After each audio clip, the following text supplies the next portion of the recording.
Ya, jadi cahaya alami itu hanya berdasar dari matahari.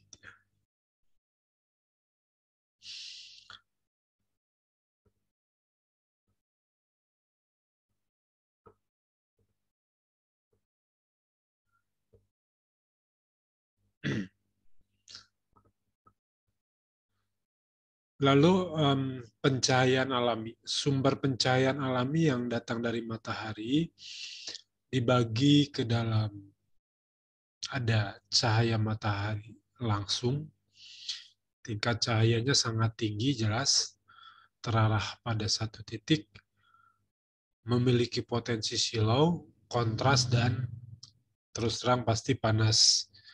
Sehingga diperlukan strategis untuk mengatur cahaya yang langsung. Yang kedua, ada namanya cahaya langit. Dari cahaya matahari, itu kan dipantulkan ya oleh langit. Dan awan kemudian menyebar dan menjadi terang langit. Dengan tingkat cahaya yang kuat, cukup tinggi, dan cenderung tidak silau.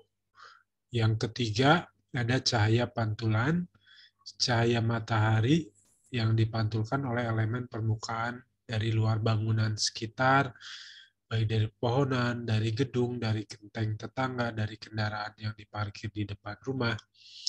Nah, itu cahaya pantulan. Jadi, cahaya alami yang masuk ke dalam rumah kita itu ada 3 sumbernya. Cahaya matahari langsung. Nah, cahaya matahari langsung itu biasanya kita dapat pagi hari atau sore hari ya, kalau tidak terhalang bangunan lain. Masuk melalui jendela.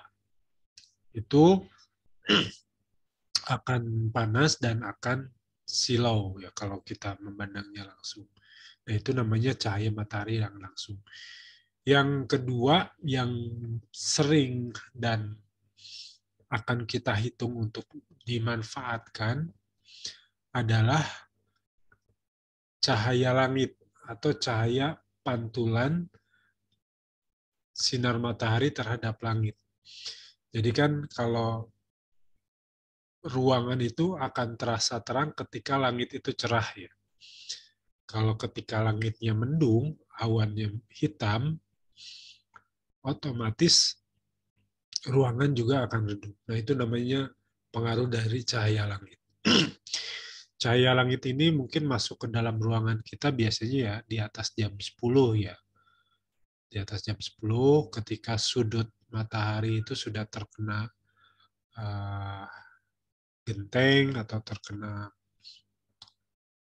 material lain penutup atap gitu ya. Sehingga kita hanya masuk atau cahaya masuk ke dalam ruangan hanya dari langit dan awan.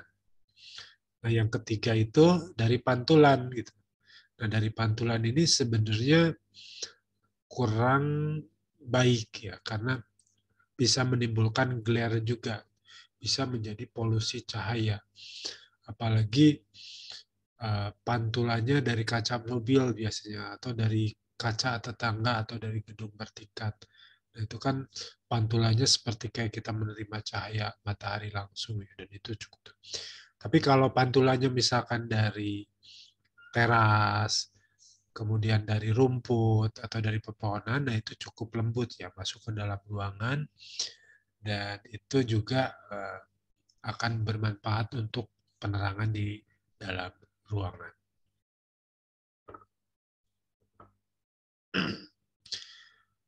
Nah, ini diagram gambar bagaimana sebuah cahaya matahari bisa masuk ke dalam ruangan ya.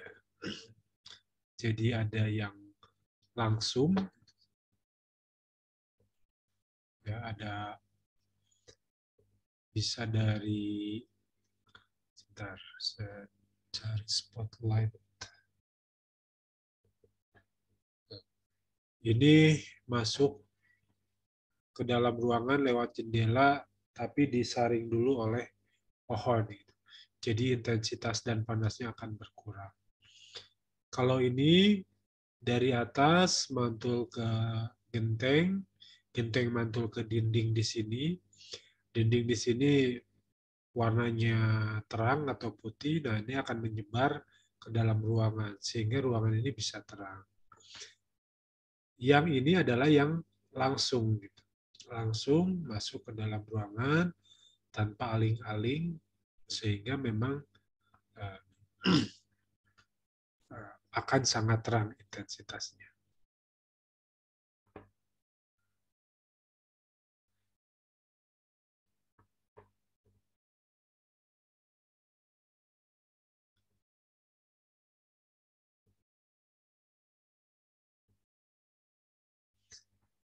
Sejarah pencahayaan alami. Jadi ya kalau bicara cahaya alami sebenarnya bicara sejarahnya tuh bukan sejarah mataharinya ya, tapi sejarah bagaimana manusia bisa memanfaatkan sinar matahari ke dalam ruang. Jadi sampai dengan pertengahan abad ke-20, arsitektur dan pencahayaan alami saling terkait dan membentuk bentukan arsitektur. Nanti akan saya jelaskan di slide berikutnya. Karena pencahayaan buatan itu masih mahal, apalagi waktu zaman belum ada listrik, maka bentukan arsitektur itu diusahakan untuk mengatasi permasalahan ruang tadi ya, melalui pemanfaatan cahaya alami. Bentukan arsitektur gotik merupakan salah satu cara untuk masukkan cahaya alami. Sebelum muncul arsitektur gotik ada Romanes yang memungkinkan jendela besar karena dinding berfungsi sebagai penahan beban.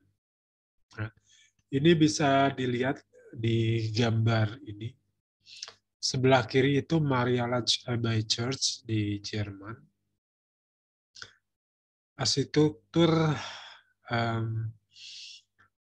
dalam foto ini bisa dilihat ya, bentuk jendelanya lebih kecil atau kecil-kecil dibanding tembok. Yang sebelah kanan juga sama. Bangunannya gede gini, jendelanya kecil, otomatis pemanfaatan cahaya dalam ruangnya kurang gitu. Mereka dalam hal ini bukan tidak mengerti bahwa ini harus dibuka besar, tetapi pada waktu itu belum ada struktur bangunan yang memungkinkan membuat jendela itu gede. Jadi kalau jendelanya gede, otomatis atapnya tidak tersangga dengan baik gitu kalau mereka mau bikin jendela banyak. Sehingga jendelanya kecil-kecil. Nah, berbeda ketika zaman Romanes atau Romawi ketemu sebuah konstruksi namanya barrel vault, ada groin vault, ada ribbon vault. Jadi ada struktur penyangga, ada struktur kubah yang memungkinkan bukaan besar seperti ini di zaman Gotik dan Romanes gitu ya. Ini sudah ketemu tulangan-tulangan yang memungkinkan penyangga atap itu tidak disangga oleh tembok. Gitu. Nah, sehingga jendela-jendelanya bisa lebih besar-besar gitu ya. Nah, ini Notre Dame Church di Paris dengan ribbon vault memungkinkan jendela dan bukaan tinggi pada bagian tengah bangunan. Nah, ini ya. Jendelanya banyak, tinggi-tinggi karena sudah ada konstruksi yang memungkinkan untuk bukaan ini sehingga cahaya bisa masuk lebih leluasa. Nah, ini Hardwick Hall di Inggris, salah satu respon bangunan yang sudah memiliki konstruksi dan pencahayaan yang baik. Nah, ini lorongnya pun bisa terlihat terang. Ini denahnya yang Hardwick Hall tadi. Jadi setiap dindingnya sudah memungkinkan untuk dibuka jendela yang besar-besar karena strukturnya sudah dipangku oleh kolom-kolom. Lalu ini contoh bangunan-bangunan postmodern dengan bentuk-bentuk yang struktur yang beragam, cahaya itu tidak hanya datang dari kiri kanan saja atau dari jendela samping, tapi juga sudah bisa dari atap atau skylight, sehingga seluruh ruangan bisa terang sempurna. Nah, ini siang hari lorongnya bisa terang. Ini juga contoh pemanfaatan sinar matahari, tapi untuk menghindari intensitas yang berlebih, gitu ya. Jadi ini karyanya Le Corbusier, Rondechem, sebuah gereja, dengan cara dindingnya dibuat lebih tebal, kemudian bukaan jendela itu lebih mengerucut ke bagian ujung, gitu ya. Di bagian-bagian ujung ini di sininya besar sehingga masuk ke dalam ruangan sinar matahari itu lebih syahdu, lebih temaram. Sehingga kan gereja itu butuh suasana religius. Kalau terlalu terang mungkin nanti kurang hikmat. Nah, dalam rumah tinggal atau dalam kelas, kita biasanya membutuhkan cahaya juga ya. Nah, ini bandingkan gambar kiri dan kanan. Gitu. Kalau di kiri, ini cahaya ruangan tetap terang, tapi kita tidak silau. Gitu. Karena jendelanya ditaruh di atas, atau istilahnya balcony ya.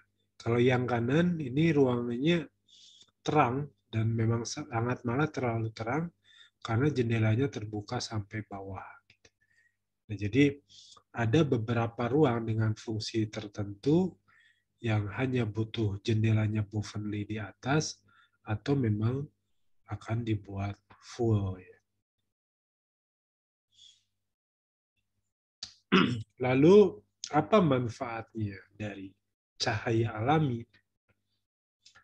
Yang pertama yaitu yang jelas mengurangi penggunaan energi.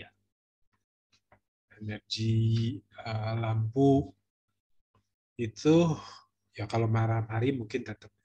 Kadang-kadang kan ada beberapa bangunan kalau pencahayaan alaminya nggak bagus, dia siang hari juga harus nyalain lampu. Yang kedua, pencahayaan alami dari langit memberikan color rendering atau spektrum warna yang baik dibandingkan dengan sumber pencahayaan buatan.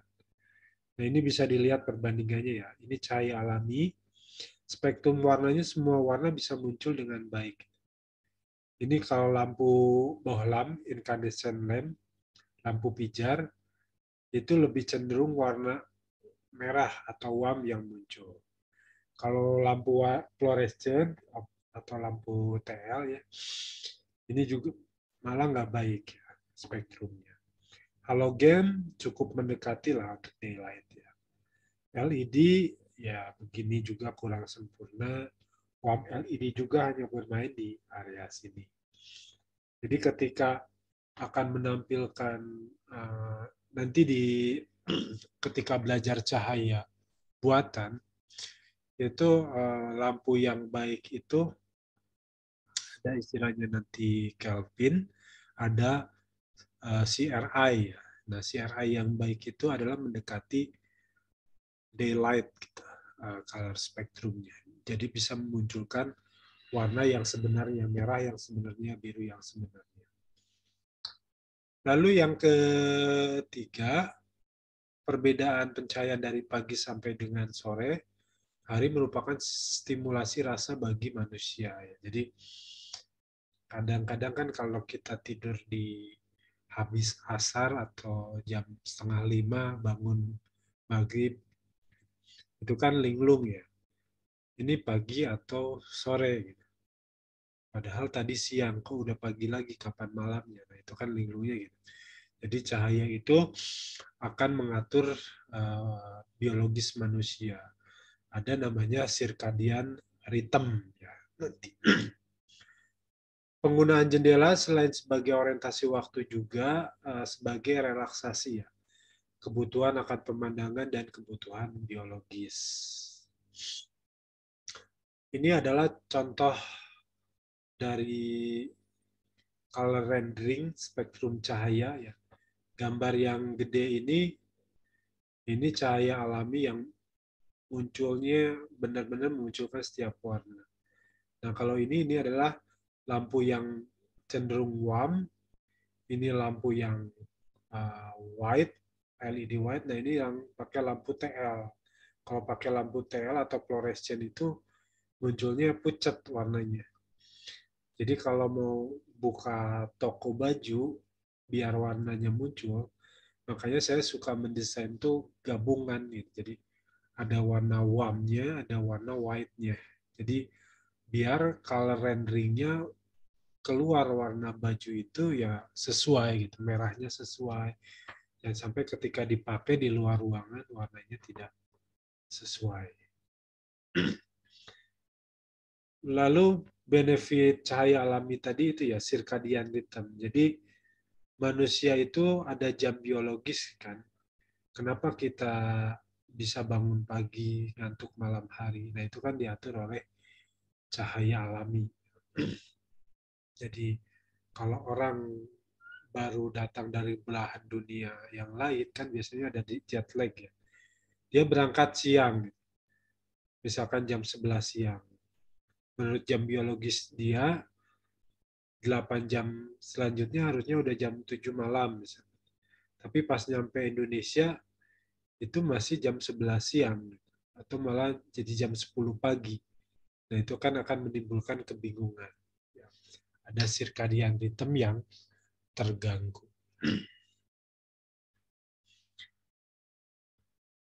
Kerugiannya atau masalahnya pada cahaya alami itu yang pertama ya intensitasnya tidak mudah diatur ya. Tergantung kondisi awan, kadang mendung, kadang cerah. Jadi ya kalau ketika cerah ya ruangannya cerah, ketika mendung mendung. Yang jelas hanya ada di siang hari, kalau malam hari nggak ada. Terus yang paling utama masalahnya dia ada membawa panas. Membawa panas ke dalam ruangan dan kadang-kadang akan memudarkan warna. Gitu. Ketika ada sofa atau lantai kayu terkena sinar matahari secara langsung, lama-lama dia warnanya akan pudar.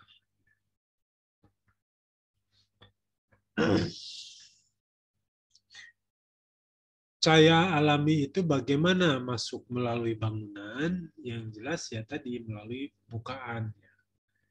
Nah, cara mengaturnya ada bagaimana ditentukan posisi bukaannya. Jadi ketika kita tahu arah mata angin, pasti kita akan tahu arah sinar matahari. Nah, jadi posisi bukaan mana yang kita maksimalkan, mana yang kita kurangi. Ya, jadi biasanya sih matahari pagi yang dimaksimalkan, matahari sore yang dikurangi. Kemudian ada dimensi bukaan, ya akan menentukan intensitas juga. Bagaimana sinar matahari dimanfaatkan ke dalam ruangan. Kemudian bentuk bangunan itu berpengaruh juga, kedalaman ruang ya semakin ruangnya dalam menjorok misalkan apalagi dempet rumah-rumahnya otomatis akan mengurangi intensitas cahaya semakin ke dalam.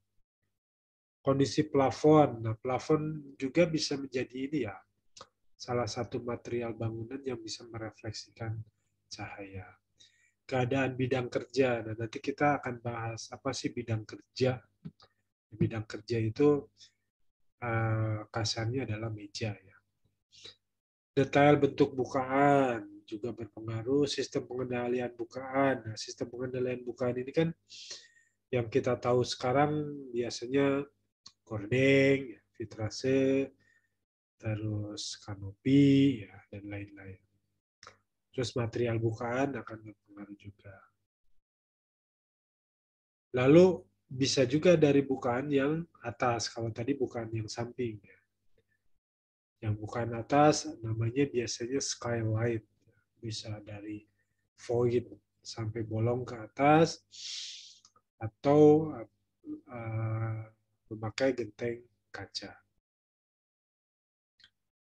Nah ini posisi bukaan ya, gambar-gambar bagaimana cahaya matahari masuk. Kalau ini bukan di atas, melalui openly cahaya bisa masuk, menyebar, ini juga menyebar ya. Ini dari sini. Kalau ini menyebarnya cuma segini. Kalau ini ada bidang pemantul, jadi bisa mantulkan dari sini, kemudian mantul ke plafon, jadi ruangan ini bisa lebih terang. Kalau ini hanya dari bidang pemantul saja, posisinya rendah.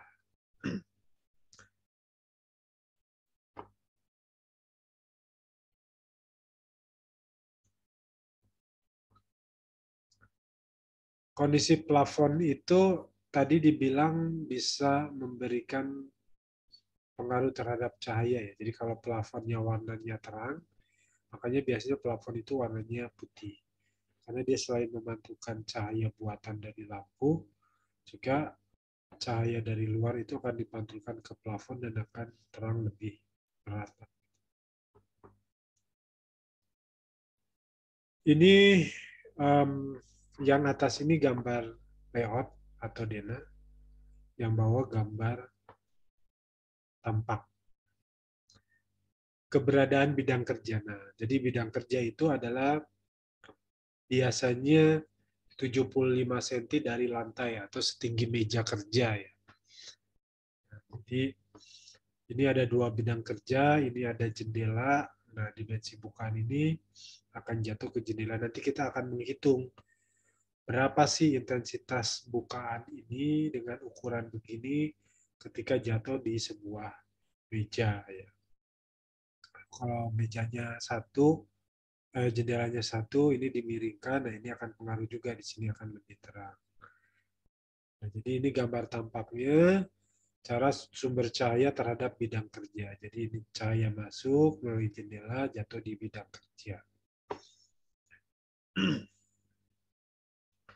Ini detail bukaan. Nah, tadi ini contoh yang di gereja karyanya Le Corbusier ya. Bagaimana sinar matahari masuk dari luar itu tidak frontal, tapi dipantulkan dari bidang-bidang yang mengerucut ini, jadi bagian dalamnya lebih kecil, sehingga di dalam ruangan intensitas cahaya bisa lebih terkendali dibanding jendela-jendela yang tepiannya tajam seperti ini. Lalu ada beberapa prinsip untuk pengendalian bukaan tadi ya. Selain gordeng, juga kalau di bagian luarnya ada tritisan atau overhang atau topi. Nah, topi ini bisa berupa jalusi seperti ini atau dak beton ya. Selain menahan tampias hujan, juga dia menahan sinar matahari secara langsung. Jadi masuk ke dalam ruangan itu hanya cahaya langit dan cahaya pantulan, jadi tidak panas dan tidak silau. Nah, ini contoh-contoh kenapa rumah di tradisional di Indonesia bentuknya atapnya dilebihkan, menjurai ke depan atau ke samping. Karena itu tadi ya, intensitas matahari yang tinggi dan curah hujan yang tinggi, kita tidak cocok untuk bikin bangunan yang kotak.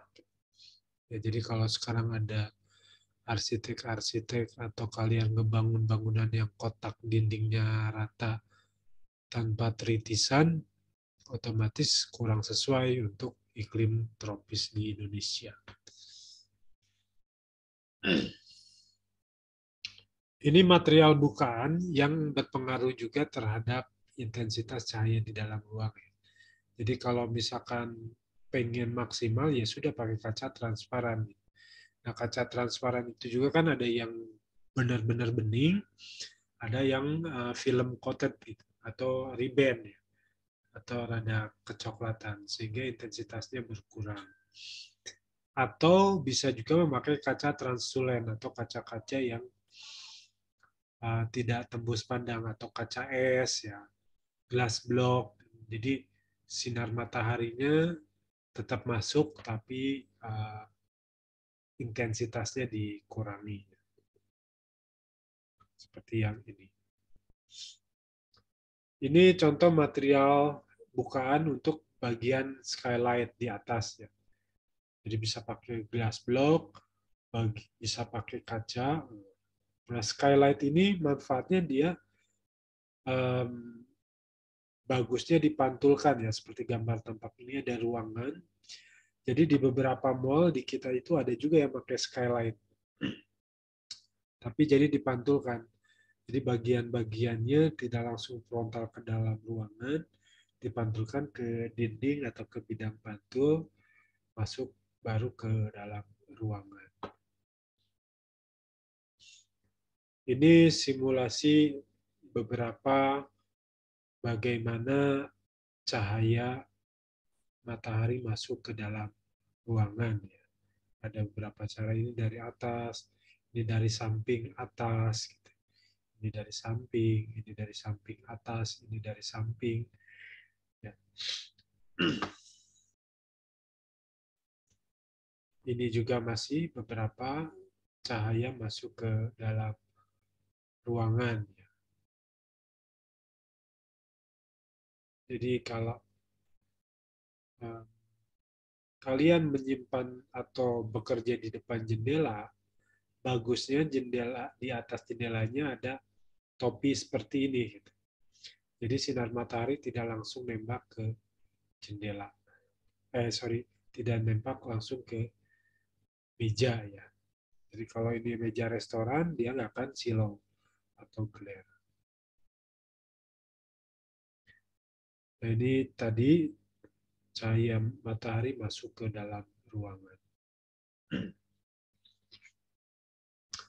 Sampai sini ada yang mau ditanyakan sebelum saya jelaskan ke apa sih istilah-istilah yang akan kita pakai untuk menghitung sebuah cahaya alami.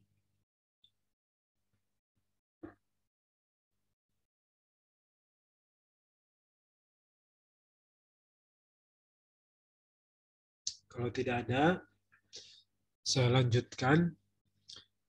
Jadi kita mulai, tadi namanya ada cahaya langit.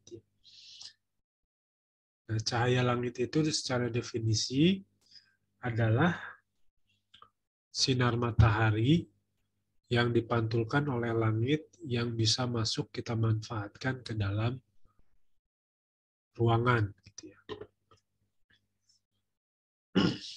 Nah, langit itu ada overcast sky atau mendung, ada clear sky, cerah.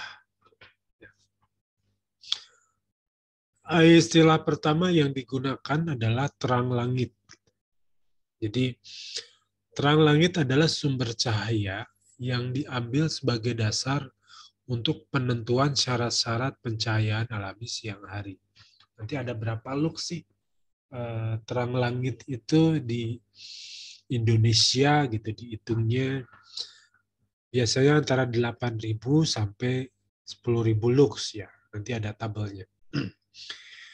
Kemudian sumber terang langit walaupun selalu bervariasi ya, tadi ada mendung, ada cerah, namun pengertian terang langit dibagi menjadi dua kondisi. Ada overcast sky, keadaan langit awan, mendung, atau clear sky. Walaupun kan terang langit itu tergantung jam dan arah matahari ya. Tapi istilahnya hanya dua ini dan nanti diasumsikan ketika terang sinar matahari yang maksimal, misalkan jam 11, jam 12. Walaupun pada kenyataannya kondisi terang langit dari kondisi overcast sky lebih rendah daripada direct sunlight, namun tingkat keterangannya masih melebihi daripada yang dibutuhkan untuk area indoor. Nah, kadang-kadang kalaupun mendung, itu untuk sebuah ruang baca masih terlalu terang. Kalau kita ngebaca misalkan di luar ruangan. Sedangkan untuk direct sunlight, kondisi tanpa awan, atau clear sky, ini salah ketik. Kesulitan yang banyak dihadapi bagi perencana adalah perubahan arah datang sinar matahari yang selalu berubah. Ya, kalau di kita sih sebenarnya lebih enak ya. Sinar matahari itu ya deviasi dari timur ke baratnya nggak terlalu banyak dibanding di negara-negara subtropis atau di negara-negara yang uh, ini yang dingin ya, yang kutub, yang mendekati kutub, karena kan mereka lebih 4 musim. Cahaya yang datang dari setiap sumber cahaya atau overcast atau clear sky memiliki kualitas cahaya dan kuantitas cahaya. Nah, jadi ada kualitas itu atau jumlahnya, ada kualitas atau kualitas itu apa ya? Nilainya atau bagus enggaknya, ada kuantitas jumlahnya. Jadi kualitas itu nanti diatur oleh sudut cahaya matahari yang masuk sama tadi ya, apakah uppercase atau clear sky. Kalau kuantitasnya itu diatur oleh bukaan gitu. Jumlah cahaya yang masuk itu diatur oleh bukaan. Semakin besar bukaan seperti foto di samping ini, kuantitasnya semakin gede masuk ke dalam sini, tapi kualitasnya akan berubah-ubah. Ya, kualitasnya akan berubah-ubah.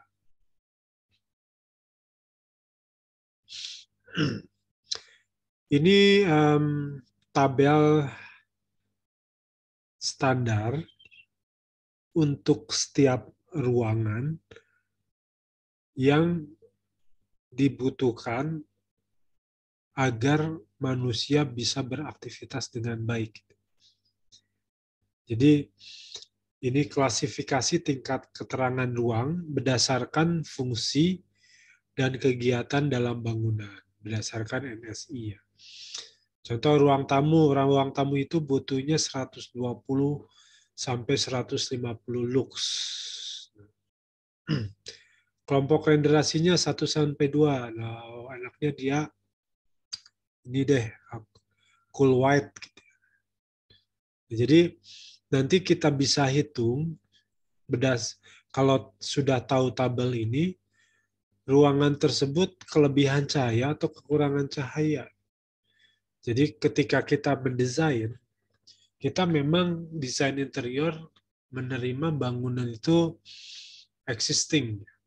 Jadi jendelanya sudah ada, bukaannya sudah ada, tapi nanti kita bisa hitung secara existing bangunan itu kalau kita fungsikan menjadi ruang kerja, cahaya mataharinya cocok atau enggak. Misalkan kalau ketemu tidak cocok, apakah kita akan membuka jendela lebih besar? Ya. Ternyata untuk membuka jendela yang lebih besar tidak di-approve sama pemilik karena akan merubah pasar. Misalnya. Ya sudah, berarti kita akan menambahkan cahaya buatan untuk siang hari. Nah, jadi kan ujung-ujungnya kita akan mendesain sebuah penataan cahaya buatan yang khusus memang dipakai untuk menambah terang di siang hari.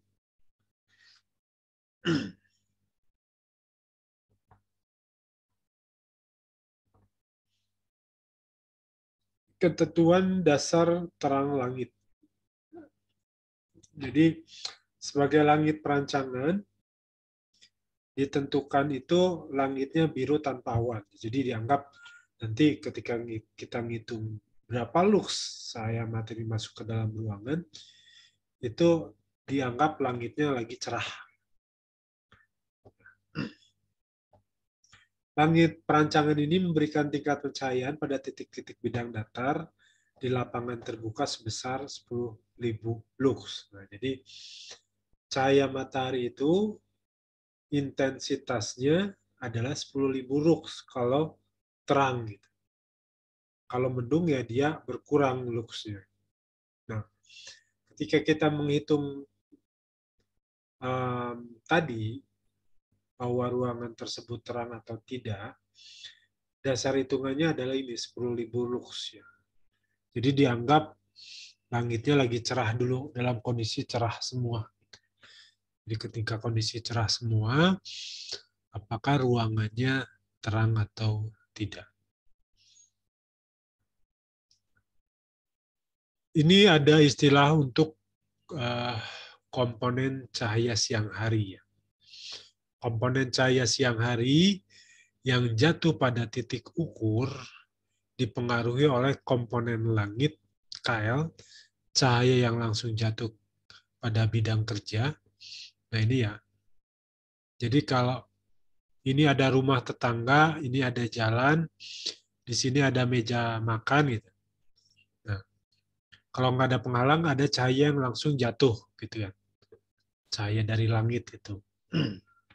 Jadi intinya ketika kita jongkok di sini melihat ke jendela, kita bisa melihat awan atau bisa melihat langit, itu berarti ada KL, ada komponen langit, ada cahaya langit efektif nanti istilahnya.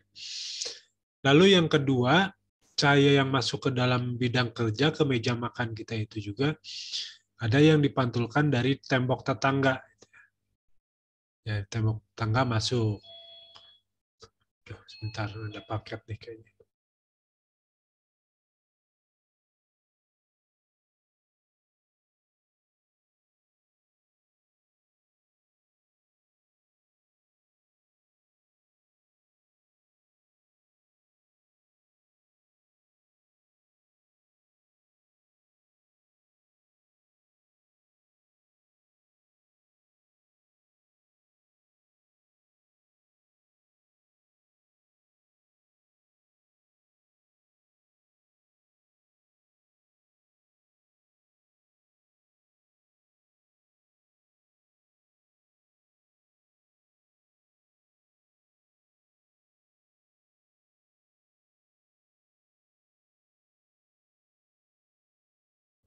Kita lanjutkan.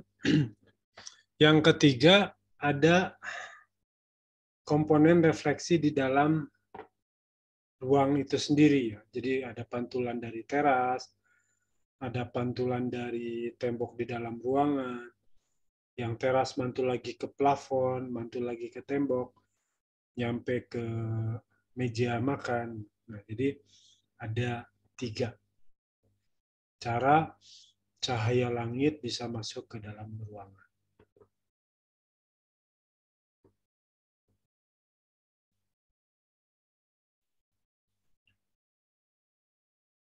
Cara terbaik seseorang perencana untuk menentukan kualitas dan kuantitas cahaya yang masuk ke dalam ruangan adalah melakukan dengan modeling pada bangunan tersebut.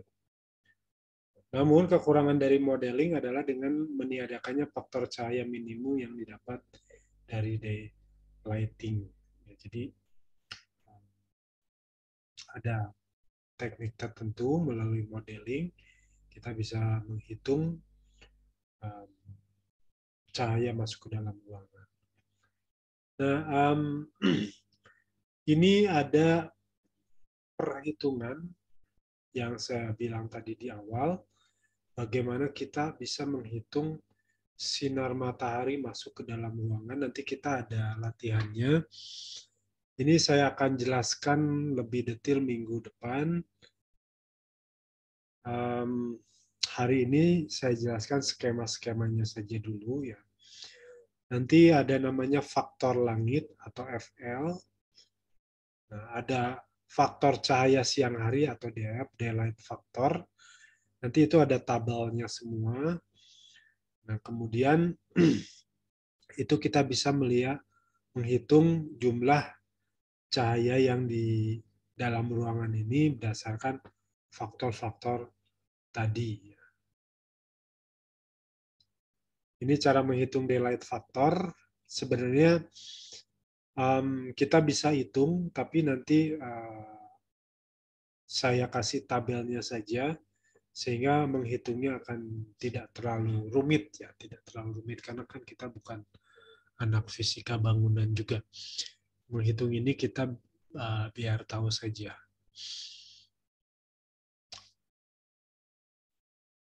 Kekuatan cahaya di luar atau outdoor itu selalu berubah. Kesepakatan kekuatan terang di lapangan terbuka tadi ada 10.000 lux ya. Jadi ini ada contoh soal berapakah daylight factor untuk ruang kelas ketika cahaya dalam ruangan pada suatu titik adalah 150 lux. Nah, jadi ini cara ngitungnya, ketahuan daylight factornya adalah 1,1. Jadi lux di dalam ruangan, kemudian dibagi di luar ruangan, 10.000 tadi dikali 100, jatuhnya 1,5. 150 lux ini dapat dari mana? Ini dari standar NSI tadi ya, yang tabel tadi, bahwa ruang kelas itu harus 150 lux. 1000 lux ini dari mana? Dari ketetapan tadi di awal, bahwa ketika clear sky, langit cerah itu adalah 10.000 lux hitungannya. Nah, jadi untuk ruang kelas itu daylight factor atau faktor cahaya siang harinya adalah 1,5. Nah, hari ini sampai sini dulu deh ya. Jadi biar um, tidak rumit dan malah nambah pusing. Jadi saya hanya membahas beberapa definisi, kemudian sejarah dan penggunaan cahaya alami. Nanti minggu depan saya akan bahas lebih lanjut bagaimana menghitung cahaya di dalam ruang. Jadi kita ada hitung-hitungan ya. Cuman hitung-hitungannya sederhana, hanya kali kurang tambah ya, bagi. Tapi ada rumusnya, rumusnya pun sederhana sebenarnya. Jadi tinggal melihat faktornya, nanti kita latihan. Jadi hitungan ini fungsinya nanti kita tahu kalau ada jendela ukuran 1 kali 1 meter, kemudian di depan jendela itu ada bangunan tetangga, nah kita bisa hitung berapa maksimal lux yang masuk ke dalam ruangan kamar tidur kita, bisa berdasarkan tadi. Nanti ada istilah cahaya langit efektif ya. Ada cahaya langit. Cahaya langit itu cahaya yang masuk ke dalam ruangan ketika kita melihat langit secara utuh. Kalau cahaya langit efektif itu benar-benar real cahaya matahari yang masuk ke dalam ruangan atau jendela setelah dikurangi bidang-bidang penghalangnya. Misalkan ada pagar, ada pohon, ada gedung tetangga, dan lain-lain. Itu saja pertemuan hari ini. Kalau ada pertanyaan, silakan.